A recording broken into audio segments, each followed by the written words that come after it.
مولانا عبداللہ ربانی کے چینل میں آپ کا خیر مقدم ہے۔ آپ سے ریکویسٹ ہے کہ ویڈیو کو پورا دیکھا کریں، اسکپ نہ کریں۔ ویڈیو اچھی لگے تو لائک کریں، شیئر کریں، کامنٹس کریں اور چینل کو سبسکرائب کریں۔ السلام علیکم ورحمۃ اللہ وبرکاتہ۔ صرف 5 منٹ کا مدرسہ قرآن و حدیث کی روشنی میں 16 رمضان المبارک۔ نمبر 1، اسلامی تاریخ۔ حضور صلی اللہ علیہ وسلم کے چچا ابو طالب کی حمایت۔ دیکھیے آج کل جو ویڈیو آ رہی ہے اس میں اللہ کے نبی صلی اللہ علیہ وسلم کی سیرتیں خاص طور سے آ رہی ہیں، اس لیے آپ سے درخواست ہے کہ ویڈیو کو روزانہ دیکھیں۔ جو ویڈیو آ رہی ہے اس کو دیکھیں، کم سے کم ہم کو سیرت تو معلوم ہو جائے گی اسی بہانے، اور بھی بہت ساری اس میں قیمتی باتیں رہتی ہیں، اس لیے ویڈیو کو پورا دیکھا کریں۔ نمبر 1، اسلامی تاریخ۔ حضور صلی اللہ علیہ وسلم کے چچا ابو طالب کی حمایت۔ جب رسول اللہ صلی اللہ علیہ وسلم لوگوں کی ناراضگی کی پرواہ کیے بغیر برابر بت پرستی سے روکتے رہے اور لوگوں کو دین حق کی دعوت دیتے رہے، تو قریش کے سرداروں نے آپ صلی اللہ علیہ وسلم کے چچا ابو طالب سے شکایت کی کہ تمہارا بھتیجا ہمارے معبودوں کو برا بھلا کہتا ہے، ہمارے باپ داداؤں کو گمراہ کرتا ہے اور ہمیں بیوقوف ٹھہراتا ہے، ہم اسے برداشت نہیں کر سکتے، اس لیے یا تو آپ ان کی حمایت بند کر دیں یا پھر آپ بھی میدان میں آ جائیں تاکہ فیصلہ ہو جائے۔ ابو طالب یہ سن کر گھبرا گئے اور حضور صلی اللہ علیہ وسلم کو بلا کر کہا، مجھ پر اتنا بوجھ نہ ڈالو کہ میں اٹھا نہ سکوں۔ چچا کی زبان سے بات سن کر آپ صلی اللہ علیہ وسلم کی آنکھوں میں آنسو بھر آئے اور آپ صلی اللہ علیہ وسلم نے فرمایا، چچا جان، خدا کی قسم، اگر یہ لوگ میرے ایک ہاتھ میں سورج اور دوسرے ہاتھ میں چاند لا کر رکھ دیں تب بھی میں اپنے فرض سے باز نہ آؤں گا، یا تو خدا کا دین زندہ ہوگا یا میں اس راستے میں ہلاک ہو جاؤں گا۔ ابو طالب پر آپ صلی اللہ علیہ وسلم کی بات کا بہت اثر ہوا اور انہوں نے کہا، جاؤ اور جس طرح چاہو تبلیغ کرو، میں تمہیں کسی کے حوالے نہیں کروں گا۔ چنانچہ اسلام قبول نہ کرنے کے باوجود ابو طالب نے حضور صلی اللہ علیہ وسلم کا ساتھ دیا، یہاں تک کہ 3 سال قید میں بھی ساتھ رہے۔ رہائی کے بعد بھی آپ کی حمایت میں کمی نہیں کی۔ نمبر 2، حضور صلی اللہ علیہ وسلم کا معجزہ، بدر میں قتل ہونے والوں کی پیشن گوئیاں۔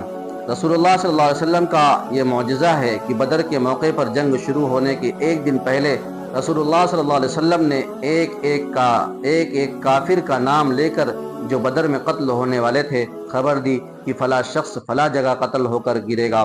چنانچہ جو جگہ جس کے لیے آپ صلی اللہ علیہ وسلم نے بیان فرمائی تھی وہ وہیں گرا۔ نمبر 3، ایک فرد کے بارے میں جماعت کی پابندی نہ کرنے پر وعید۔ وہ لوگ جو نماز تو پڑھتے ہیں لیکن جماعت سے نہیں پڑھتے ہیں، ان کے لیے کیا وعید ہے، ذرا سنیں۔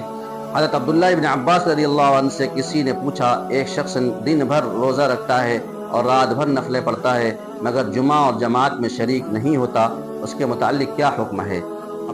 عبداللہ ابن عباس رضی اللہ عنہ نے فرمایا، یہ شخص جہنمی ہے۔ نمبر 4، ایک سنت کے بارے میں فرد سے بچنے کی دعا۔ رسول اللہ صلی اللہ علیہ وسلم یہ دعا فرماتے تھے، اللہم انی اعوذ بک من الکسل والحرم والمأثم والمغرم۔ ترجمہ، اے اللہ، میں سستی، بڑھاپے کی کمزوری، گناہوں اور قرض سے تیری پناہ چاہتا ہوں۔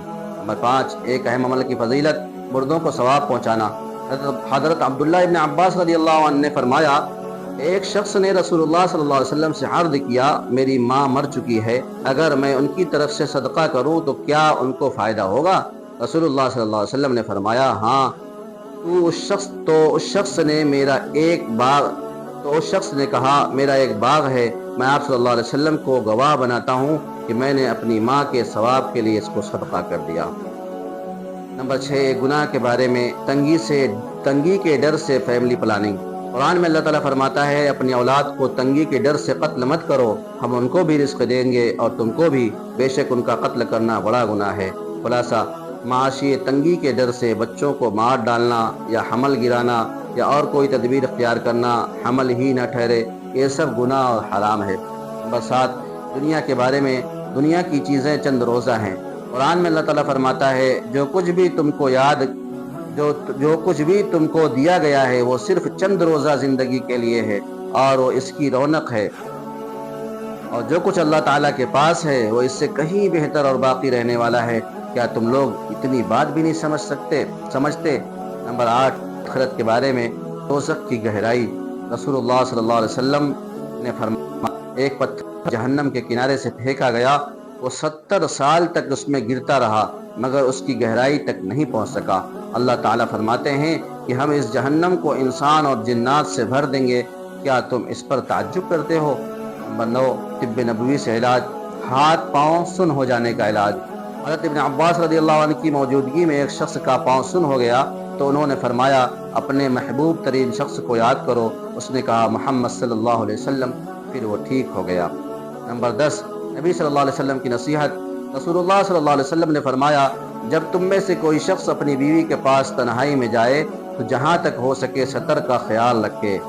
فائدہ، تنہائی میں بیوی کے پاس جانے میں بھی ستر کا خیال رکھنے کا حکم دیا گیا ہے، تو دوسرے موقعوں پر ستر چھپانے کا اور زیادہ اہتمام ہونا چاہیے۔